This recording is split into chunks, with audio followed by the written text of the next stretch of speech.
Iran ইস্যুতে যুক্তরাষ্ট্রের নিজেদের মধ্যে বিরোধ এখন তুঙ্গে। যুক্তরাষ্ট্রে এরই মধ্যে বিক্ষোভ হয়েছে ট্রাম্পের ভূমিকার কারণে। এখন ট্রাম্প তুলসী বিরোধ প্রকাশ্যে রূপ নিয়েছে। ইরান বিষয়ে মার্কিন প্রেসিডেন্ট ডোনাল্ড ট্রাম্পের সঙ্গে তার জাতীয় গোয়েন্দা পরিচালক তুলসী গ্যাবার্ডের বিরোধ দেখা দিয়েছে।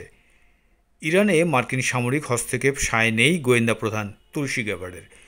মার্কিন সিনেটের কাছে গোপন শুনানিতে তিনি বলেছেন, ইরানের হাতে পরমাণু বোমা থাকার কোনো রিপোর্ট আমেরিকার কোনো গোয়েন্দা সংস্থার কাছে নেই। ওই দেশে মার্কিন সামরিক হস্তক্ষেপ দেশের সুনাম নষ্ট করবে, বিপুল আর্থিক ক্ষতির মুখে পড়বে দেশ। সেই খবর জানতে পেরে গোয়েন্দা প্রধানের উপর বেজায় চটেছেন ডোনাল্ড ট্রাম্প। তিনি হোয়াইট হাউসের সিচুয়েশন রুমের বৈঠকে ডাকছেন না গোয়েন্দা প্রধানকে। বুধবার রাতের বৈঠকে তুলসী ছিলেন না। ট্রাম্পের ইচ্ছায় তুলসীর ডেপুটি সেই বৈঠকে অংশ নেন।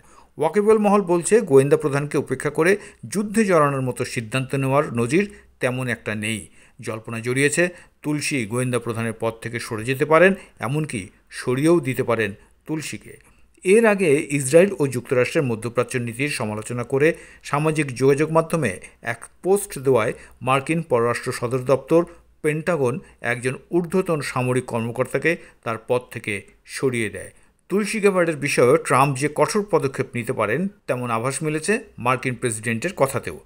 ট্রাম্পের এই দাম্ভিক আচরণে অবশ্য বিস্মিত নয় মার্কিন যুক্তরাষ্ট্র সম্পর্কে ওয়াকিবল মহল। তারা মনে করেন, চিরাচরিত প্রশাসনিক ব্যবস্থার বাইরে গিয়ে দেশ চালাতে চাইছেন ট্রাম্প। 2024 সালে মার্কিন প্রেসিডেন্ট নির্বাচনে জয়ী হওয়ার পর 43 বছর বয়সী তুলসীকে জাতীয় গোয়েন্দা পরিচালক পদে মনোনীত করেন ডোনাল্ড ট্রাম্প।